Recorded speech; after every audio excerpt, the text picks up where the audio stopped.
En esta oportunidad veremos la clasificación de la infraestructura deportiva por el uso que se le da. Tenemos que existe infraestructura deportiva de masificación, que está dedicada a la recreación y a la enseñanza de las distintas disciplinas. Y tenemos infraestructura deportiva de entrenamiento, que existen distintos niveles de este tipo de uso de la infraestructura.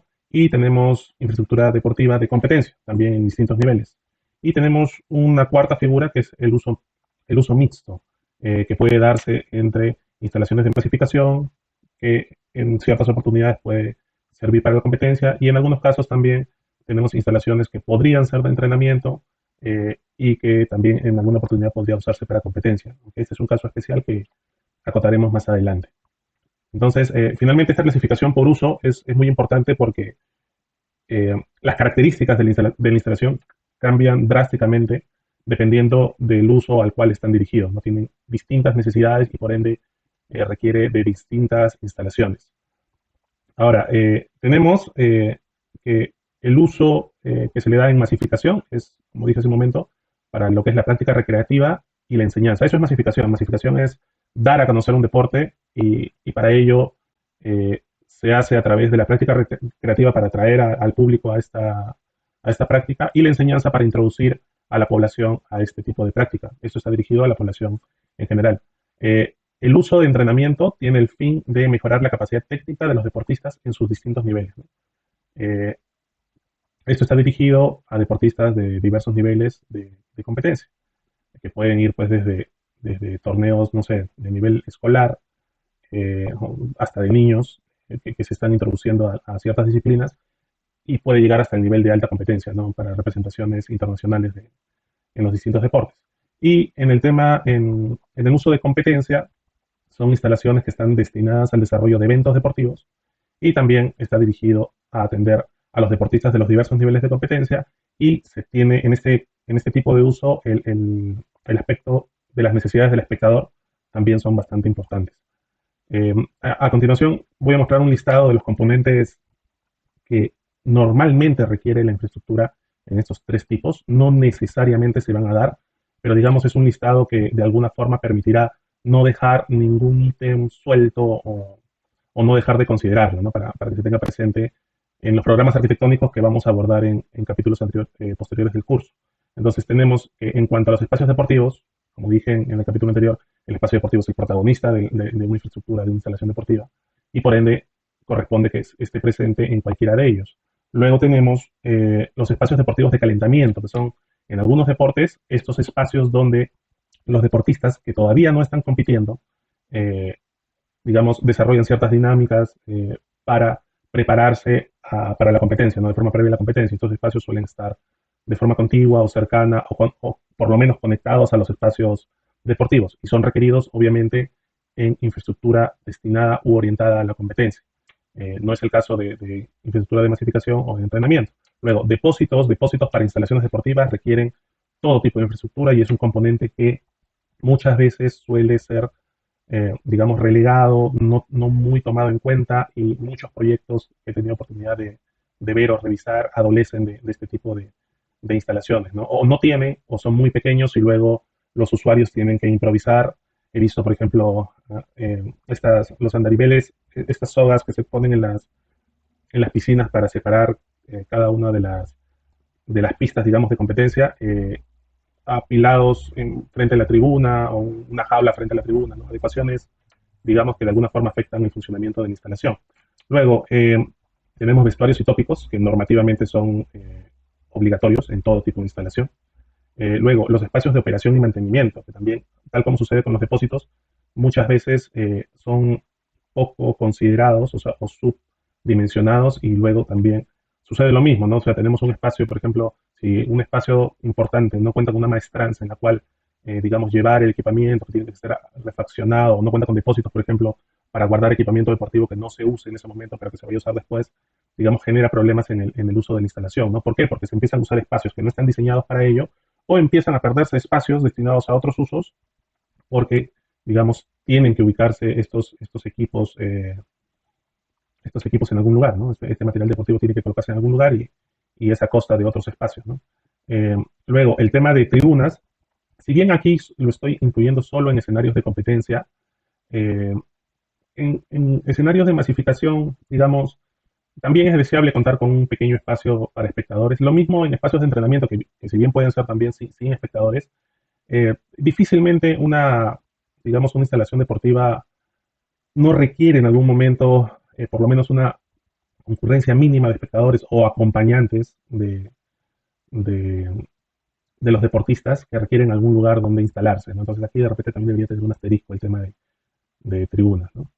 Eh, Aquí es importante indicar que las tribunas siempre se calculan en base al aforo, o sea, el aforo de las tribunas siempre se calcula en base al estudio de mercado que se haga y o a los requerimientos que tenga el evento, ¿no? O sea, por ejemplo, un estudio de mercado te podría decir que la necesidad de tribunas de un estadio son 10.000 espectadores, pero el evento o un evento en particular para el cual se está diseñando la instalación podría requerir 20.000 espectadores. Ahora, esa diferencia de 10.000 espectadores deseablemente debería manejarse con instalaciones temporales a fin de no generar el sobredimensionamiento de las instalaciones, ¿no? Es decir, que la infraestructura en la mayor parte del tiempo no sea subutilizada. Entonces, de esa forma, no creamos lo que se conoce comúnmente como elefantes blancos, ¿no? Instalaciones que luego de un evento no se llegan a usar más en una capacidad similar. Ese tema es muy importante. Luego, los servicios para espectadores también, obviamente, se requieren, cada vez que hay espectadores involucrados, también se requieren, hablamos de servicios higiénicos, servicios de alimentación u otros servicios vinculados a satisfacer las necesidades de los espectadores durante el desarrollo del evento. Eso puede cambiar de disciplina en disciplina, dependiendo de cuántas horas sea el desarrollo de los eventos. Por ejemplo, un partido de béisbol puede extenderse por muchas horas, ¿no? Entonces las necesidades de los usuarios de un partido de béisbol podrían ser distintas a las de un partido de fútbol, ¿no? Eh, Ahora, acá estoy colocando un asterisco porque, tal como les indiqué en el tema de tribunas, en masificación y en entrenamiento deberían considerarse servicios para los acompañantes de los deportistas, ¿no? Entonces, en masificación, por ejemplo, donde se desarrolla una academia de fútbol, de vóley, de básquet, ¿no? De cualquier deporte, deportes de contacto, los padres de familia que van y llevan a sus hijos y luego tienen que esperarlos mientras se desarrolla la dinámica de la academia, deseablemente deberían contar con un espacio para que estas personas estén, ¿no? Un espacio con sombra, un espacio donde puedan tomar algún alimento, alguna bebida y esperar a sus hijos, ¿no? Lo mismo también sucede en entrenamiento, porque acuérdense que en entrenamiento hay distintos niveles y también podría presentarse la dinámica en la que las personas, hasta deportistas de alto nivel, podrían requerir estar acompañados por sus padres, ¿no? O alguien más. Entonces es importante no perderlo de vista. Luego tenemos los gimnasios y espacios de ejercitación. Esto es un tema muy importante porque, digamos, siempre se tiene la idea, dado que las federaciones suelen incluir en su bibliografía o en sus normas o hacen solo referencia a los espacios deportivos, se deja de lado aquellos espacios que se necesitan para complementar el, el, la práctica del entrenamiento, ¿no? Por poner un ejemplo, en deportes, por ejemplo, como judo. En judo, si bien requieren las áreas de tatami para, para las prácticas de las llaves, de simulaciones de competencias, en algún momento de su entrenamiento requieren un espacio para ejercitarse, ya sea musculación, yo que sepa, trabajan con cuerdas, con llantas, ¿no? Hacen estos ejercicios usando estos elementos y requieren un espacio adicional que he visto muchos proyectos en los cuales no se toma en cuenta, ¿no? Y se piensa que como la normativa de ciertos deportes solo hace referencia a los espacios deportivos, se piensa que es suficiente y no es así. Entonces, ¿cómo saber en qué medida un espacio deportivo de entrenamiento requiere de estos espacios adicionales? Hablando con los especialistas. ¿Quiénes suelen ser los especialistas que saben las necesidades de los deportistas en diversos momentos durante el entrenamiento? Son los entrenadores. Es más, no solo te van a decir qué tipo de espacios necesitan, sino también te van a ayudar a dimensionarlo, ¿no?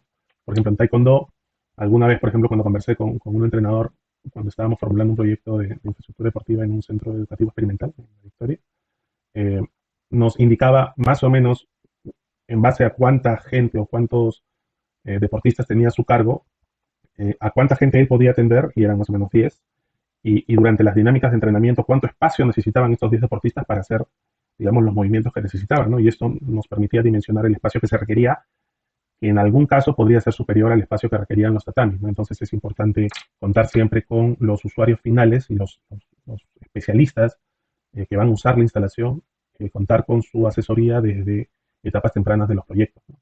Ahora, espacios de recuperación deportiva, que es luego de la práctica deportiva, se requieren ciertos tratamientos para los deportistas para recuperación muscular. Normalmente se requieren, o forzosamente se requieren en espacios de entrenamiento, en escenarios o instalaciones de competencia también se suele incluir dentro de los vestuarios o muy cerca de los vestuarios. Y difícilmente en instalaciones de masificación, dado que, digamos, por el nivel de práctica deportiva, muy posiblemente la práctica no sea tan exigente, ¿no? No se requiera este servicio y también no se brinda, no se da abasto para brindar este servicio a una gran población. Ahora, el tema de la mejora o el análisis de la biomecánica de los deportistas es un tema que suele estar en instalaciones de entrenamiento de alto nivel. Ahora, este tema es sumamente importante en este tipo de instalaciones porque, digamos, la diferencia, ya cuando estás en cierto nivel competitivo, la diferencia en la mejora de una fracción de segundo en una marca ya no la hace necesariamente la práctica de ese deporte, sino el análisis del movimiento del deportista que genera recomendaciones durante la práctica del deporte, ¿no? Cómo pisar, ¿no? Cómo saltar, entonces, cómo partir. Entonces, este elemento termina siendo fundamental en instalaciones deportivas de alto nivel. Para ejemplificar, la Virena ha adolecido de este tipo de instalaciones durante mucho tiempo, se implementaron parcialmente de forma posterior y entiendo que se está ya iniciando un proyecto para una implementación de una instalación entre recuperación y biomecánica como debe ser para el nivel que requieren los deportistas de alto nivel en nuestro país, en Perú. Ahora, las aulas de capacitación, estamos hablando de un ambiente con un proyector y sillas y donde puede estar un expositor, son necesarias en instalaciones de entrenamiento porque, digamos, en cierto nivel de competencia es necesario este tipo, y casi en todos los deportes, este tipo de capacitación. O sea, ver videos, ver las grabaciones de cómo jugaste, ¿no? Analizar eh, estas dinámicas y en base a eso mejorar, ¿no? En algunos casos particulares, por ejemplo, alguna vez conversé con la gente de la Federación de Bowling, hablaban no solo de eso, sino hablaban de un aula que pudiese al mismo tiempo ver hacia las pistas y analizar en vivo el comportamiento de los usuarios, ¿no? Entonces, eso va a cambiar dependiendo de cada disciplina, pero digamos lo básico es un espacio tipo auditorio para este tipo de capacitaciones, ¿no? O sala de usos múltiples tal vez.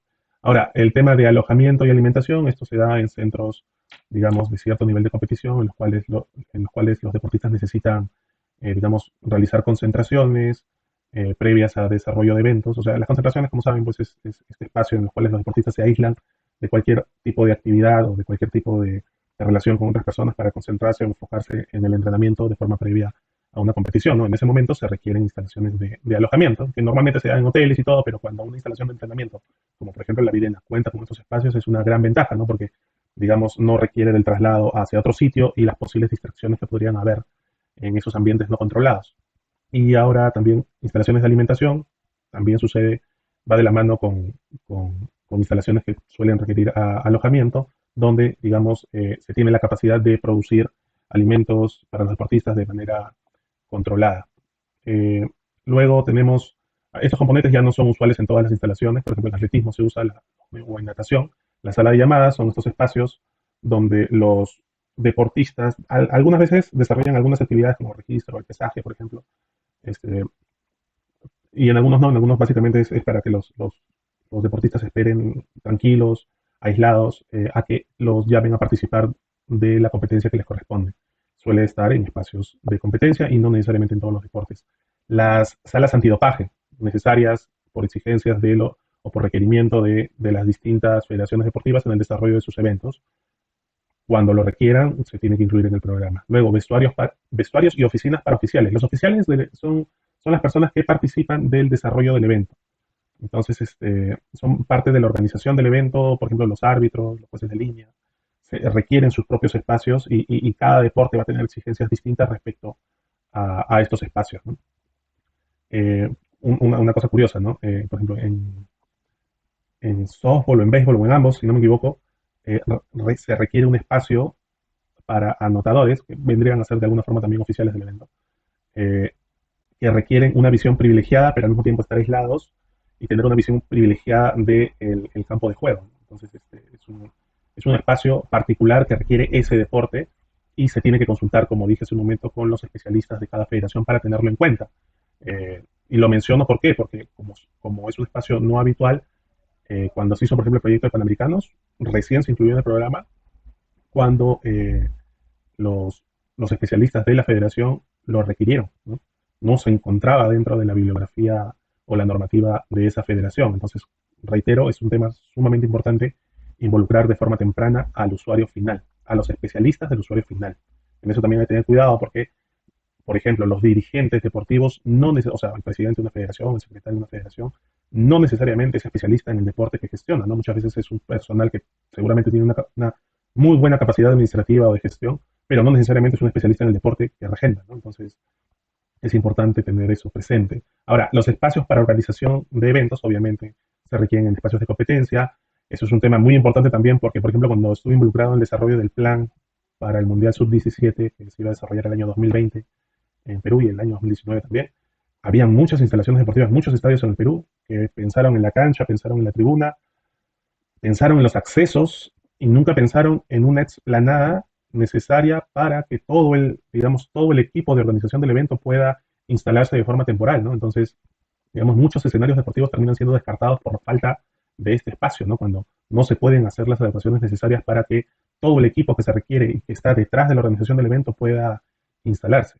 Esto incluye los espacios para prensa y medios eh, que, que requieren instalarse en estas instalaciones. Ojo, en cierto nivel de entrenamiento también se requiere espacios para prensa y medios en los espacios de entrenamiento, ¿no? Reiterando la experiencia del Mundial Sub-17, eh, los estadios requieren espacios para prensa y medios, pero los campos de entrenamiento donde va a entrenar cada equipo de fútbol también requería, adicionalmente a las canchas, adicionalmente al tema de la privacidad, un espacio para prensa y medios, ¿no? Para que se puedan, digamos, para que puedan participar, para que puedan, digamos, hacer su labor periodística sin interrumpir el trabajo de los deportistas. Entonces, es un tema que se tiene que incluir en este tipo de instalaciones también. Y los espacios para broadcast. Broadcast es el encargado de la transmisión de un evento, en este caso deportivo, que va a ser televisado. Entonces, usualmente el broadcast es un componente muy importante dentro de la organización del evento, dada digamos, las exigencias técnicas y los espacios que requiere para cumplir con su labor. Entonces, es un componente que lamentablemente no suele llegar de forma muy temprana a la organización del evento y normalmente, digamos, tienes que hacer adecuaciones durante la elaboración del proyecto para cumplir con sus requisitos, ¿no? Sería excelente que los requisitos del broadcast estuviesen desde un inicio, desde el partido de un diseño o, digamos, el expediente de una adecuación para un evento, pero normalmente suelen llegar un poco tarde. No, no porque esté mal, sino porque el momento en el que les corresponde, o el momento en el que se selecciona, digamos, suele ser cuando ya está avanzado el tema del diseño de los proyectos, no hay más de una oportunidad ha ocurrido. Y bueno, ahora, estos en general los componentes, existen algunos más dependiendo son X deportes, no son bastantes deportes que cada uno tiene sus propias exigencias, algunos pueden tener más o menos que estas, pero digamos estas son las básicas, ¿no? Las que normalmente se van a repetir en la mayor parte de deportes convencionales. Ahora, a continuación muestro las características o requerimientos de cada tipo de infraestructura deportiva respecto al espacio deportivo, a la superficie deportiva y a la iluminación artificial. Ahora tenemos, en cuanto a espacios deportivos destinados a masificación, no necesariamente tienen que ser reglamentarios. Y digo no necesariamente porque la práctica de masificación se puede llevar a cabo en muchos deportes, en la mayoría de deportes se puede llevar a cabo en espacios adecuados, ¿no? O sea, por ejemplo, el mismo tenis tiene toda una, digamos, entre comillas, filosofía de masificación de su deporte en las cuales ellos están dispuestos y se adaptan a los espacios que se tengan. O sea, puedes coger una cancha de futsal, una cancha de básquetbol, una cancha de vóley, cualquier lugar donde la pelota rebote, adecuadamente obviamente, eh, y ellos se adecúan, hacen una demarcación provisional, se colocan las redes provisionales también, y se enseña esta disciplina, el tenis, ¿no? Entonces, no necesariamente son reglamentarios los espacios de masificación. Muchos deportes, no obstante, sí indican o recomiendan ciertas dimensiones en cuanto a los espacios de masificación. Ahora, dentro de lo posible, debería seguirse las dimensiones que recomiendan las federaciones internacionales. ¿Y por qué es esto importante? Porque, por ejemplo, hay un tema que siempre se discutió cuando estuve en el IPD, siempre se discutía respecto al fulbito, por ejemplo. Como saben, el fulbito se suele jugar en canchas diseñadas para jugar básquet y futsal, entre comillas futsal porque no lo es, se juega fulbito y básquetbol al mismo tiempo, en una misma cancha, las dimensiones de básquetbol. ¿Por qué? Porque es más pequeña. El futsal se juega en una cancha de 40 por 20 metros. El básquetbol se juega en una cancha bastante menor. Entonces, El problema que suele haber con fomentar la práctica de esta disciplina en canchas más pequeñas es que, digamos, el fulbito, al no ser un deporte que forma parte de la Federación, digamos, Internacional de Fútbol, eh, la gente que practica fulbito no está, digamos, practicando el deporte que sí está federado. Entonces, cuando hablas de canteras, o sea, un lugar donde la gente está acostumbrada a jugar futsal, por ejemplo, no, no están acostumbrados a jugar futsal, están acostumbrados a jugar fulbito. Y la dinámica de juego es completamente distinta porque es muy distinto jugar en una cancha con las dimensiones de básquet a jugar en una cancha de futsal.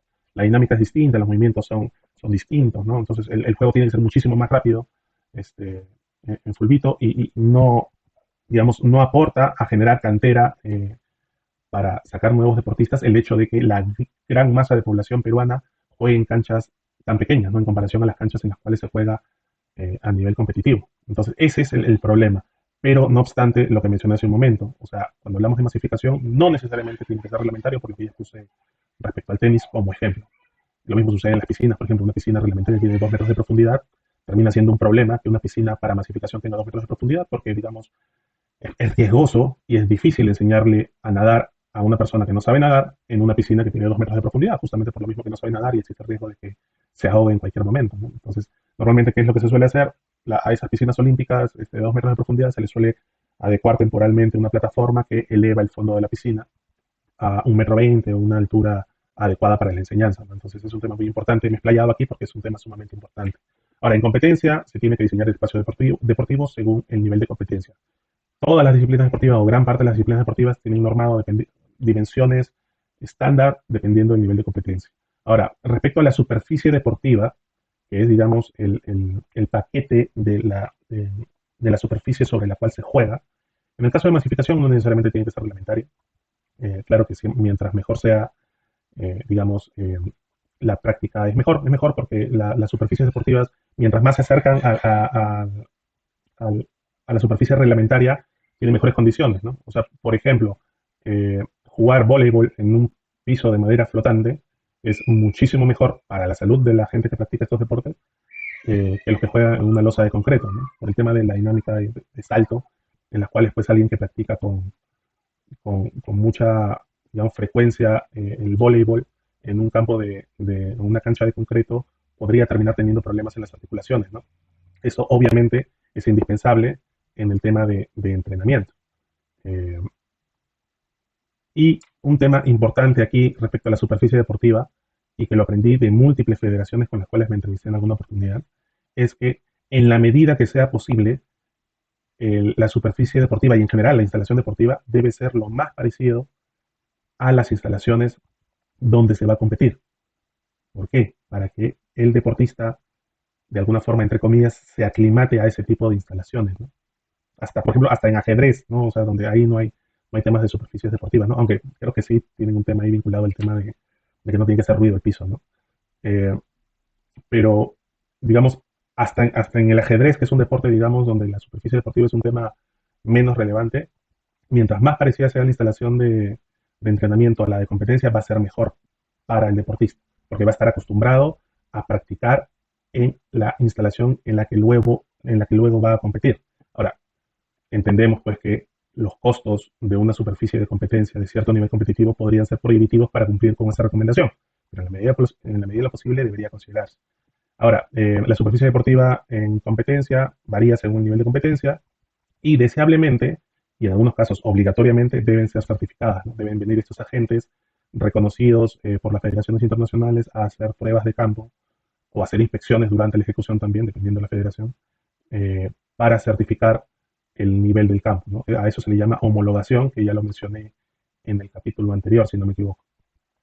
Y bueno, respecto a la iluminación artificial, en masificación suele requerir una cantidad de lúmenes bajos, lo suficiente para que la práctica deportiva se pueda dar. O sea, se puede ver, por ejemplo, en el caso de básquetbol, se puede ver el balón, este, y se pueda jugar adecuadamente, eh, pero esta iluminación es opcional. ¿Por qué? Porque depende de la demanda. O sea, para poder implementar iluminación artificial en un espacio de masificación, se debe justificar básicamente en base al estudio de mercado que te indica pues, que requiere tantas horas al día y que requiere ser usada en la noche. Ahora, normalmente se va a dar así, o sea, normalmente siempre, casi siempre se va a justificar su uso en la noche. ¿Por qué? Porque, eh, digamos, la práctica deportiva siempre suele ser fuera de horario laboral o de estudios, y eso normalmente es en la noche, ¿no? La videna es un ejemplo de eso, o sea, las horas de mayor intensidad de uso del centro de alto rendimiento de la videna es en la noche.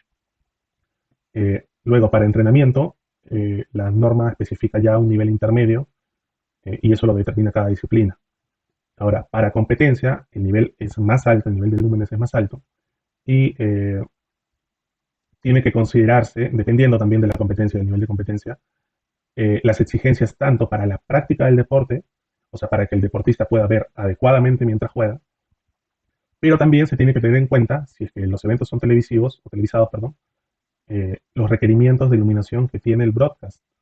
Eh, Algunas federaciones, muy pocas, ya lo establecen de forma previa. Normalmente, o algunas federaciones también establecen unos niveles demasiado altos. O sea, cuando digo demasiado altos, no es que sea mucho, muy posiblemente es lo adecuado, pero muchas veces el costo de ese nivel de iluminación es prohibitivo para ciertas realidades. Perú es un caso, ¿no? Si no me equivoco, hubo cierta negociación en los Juegos Panamericanos respecto al nivel de iluminación que requería la federación y en algunos casos se tuvo que bajar un poco la valla dado que los niveles que normativamente se exigían eran demasiado altos y demasiado costosos, ¿no? Entonces, es un tema que se tiene que revisar. Ahora, este tema de iluminación es un tema muy complejo, lo vamos a ver a mayor detalle casi en los últimos capítulos del curso, porque acá es un tema no solo del nivel de iluminación, sino también de la universidad, de dónde se ubica, eso implica la altura, el ángulo, existe un tema cromático de color cuando son televisivos, o sea, es un tema sumamente complejo y que posiblemente también lo hagamos de la mano de un especialista que nos asesore en ese aspecto, como siempre se hace en los proyectos. Ahora, estas consideraciones se deben tener en cuenta cuando se tiene un uso mixto de la instalación. Cuando tenemos una instalación que es, acá estoy colocando, ¿no? Masificación, entrenamiento, competencia, masificación, entrenamiento, competencia, una matriz.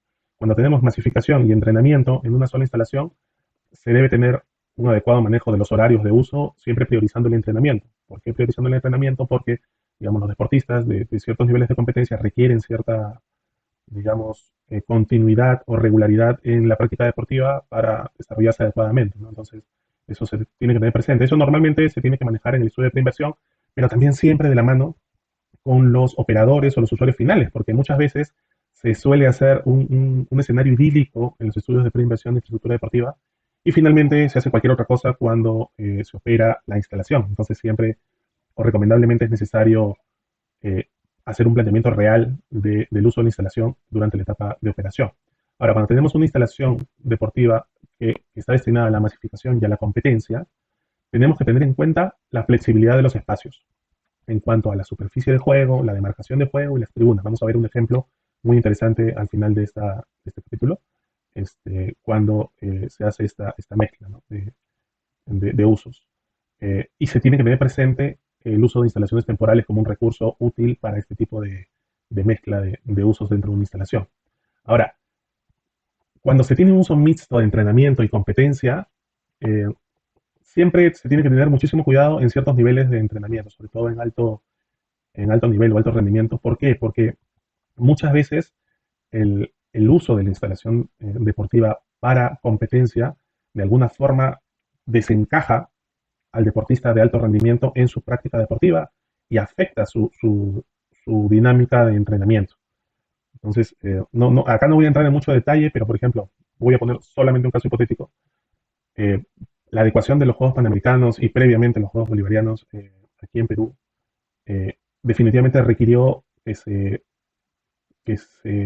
digamos, se haga un alto en los entrenamientos de los deportistas que usan esas instalaciones.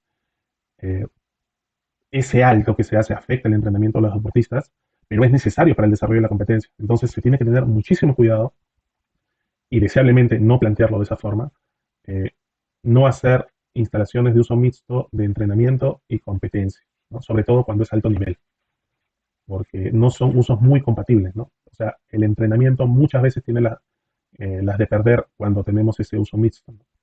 Entonces, es un tema que se tiene que tener en consideración. Ahora, la realidad económica de ciertos países, pues, en algunos casos nos obliga a eso, ¿no? Muchas veces la Virena fue construida en el contexto de los Juegos Bolivarianos y con proyección a los Juegos Panamericanos, y siempre se entendió que el primer uso que se le iba a dar era para competencia y que el entrenamiento ya, el uso para entrenamiento se proyectaba para la etapa de legado, ¿no? Para la etapa posterior al evento.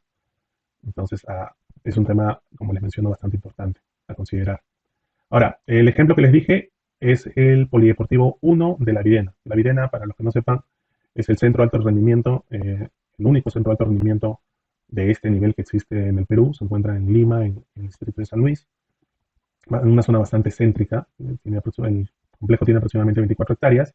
Y este edificio, que se llama Polideportivo 1, fue parte de la primera etapa de La Videna. Ya luego el Polideportivo 1, el Polideportivo 2, la primera parte del velódromo, eh, y la residencia deportiva se hizo en la etapa 1 y ya luego para los Juegos Panamericanos se hizo el techado del velódromo, obras complementarias al velódromo, el centro acuático y el estadio de atletismo, ¿no?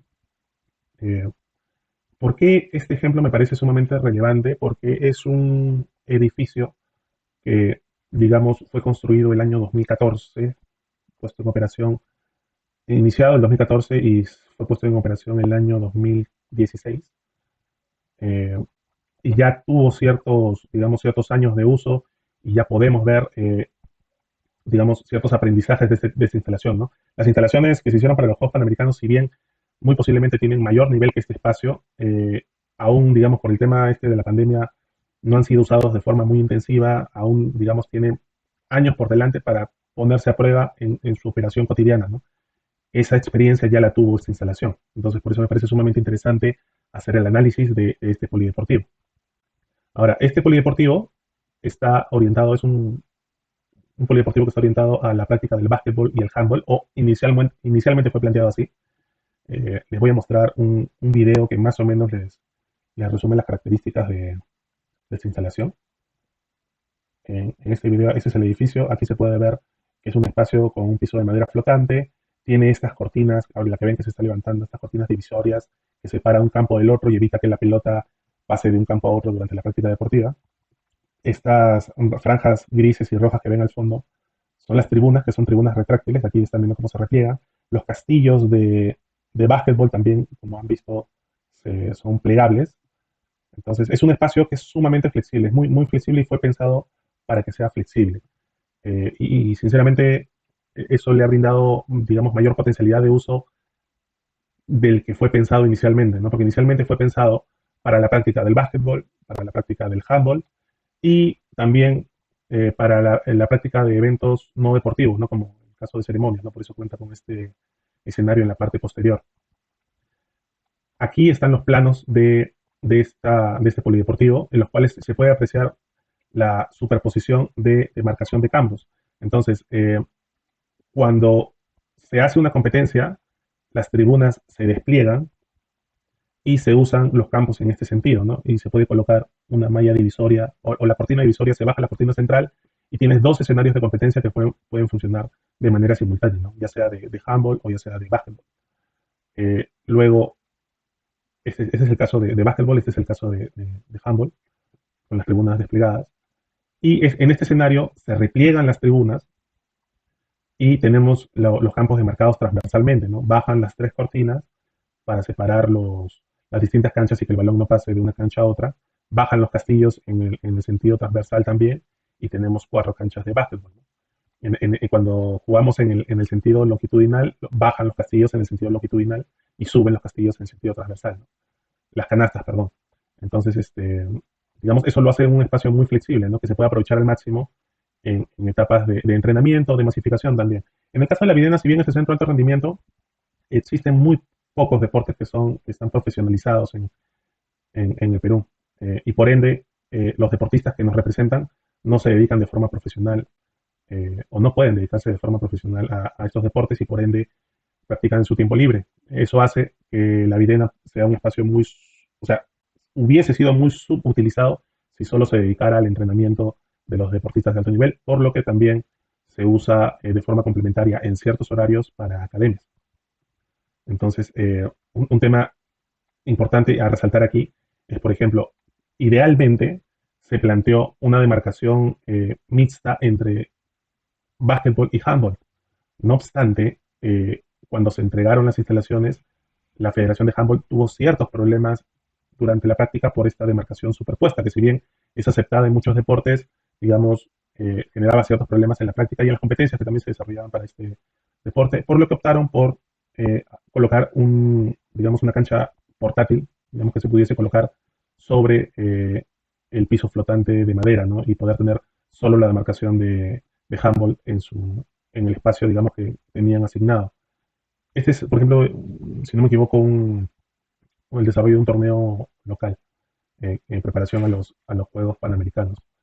Eh, Aquí, por ejemplo, tenemos el uso del Polideportivo 1 para tenis de mesa.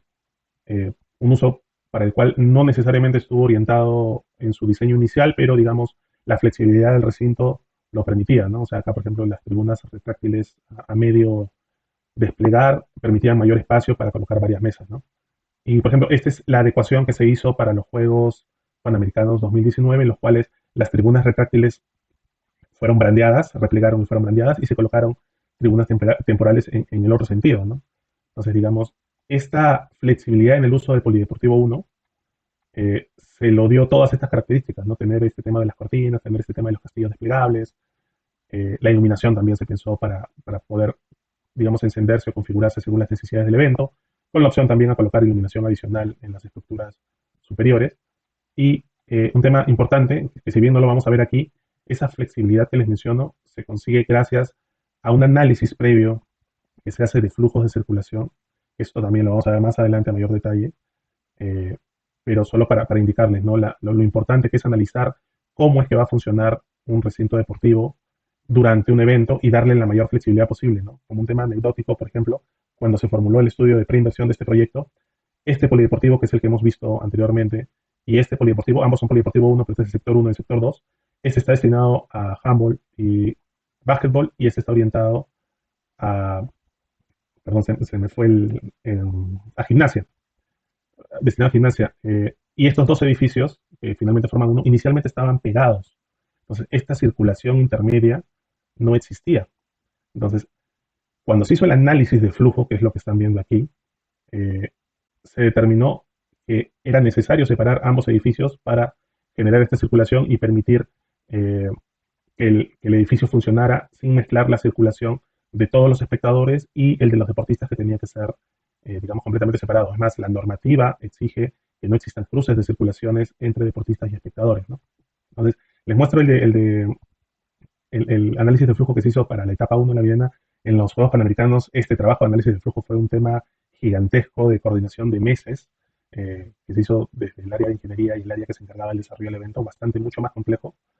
Pero, digamos, esto ejemplifica muy bien y de manera bastante más sencilla cómo es que se hacen estos análisis y qué tan importantes son, ¿no? Entonces, aquí tenemos en azul el flujo de los deportistas, por dónde van a entrar. Acá tenemos en estas líneas verdes estas rejas temporales o barreras que se van a colocar durante el desarrollo del evento. Y en esta línea marrón tenemos el flujo de los deportistas que van. Aquí queda la residencia deportiva, ¿no? Que en este caso irían desde la residencia o desde el ingreso destinado a estacionamiento de deportistas, ingresarían a estas instalaciones, ¿no? Entonces, solo para indicarles lo importante que es. Y otra característica importante es que, si se dan cuenta, el edificio es completamente accesible por todo su contorno, que es básicamente la característica que le da esa flexibilidad a la instalación. Entonces, esto, como les menciono, lo vamos a ver con mucho mayor detalle en capítulos precedentes. Y en este momento solo lo menciono para que vean la importancia y qué fue necesario hacer para conseguir la flexibilidad en esta instalación. Y bueno, nos vemos en el siguiente capítulo.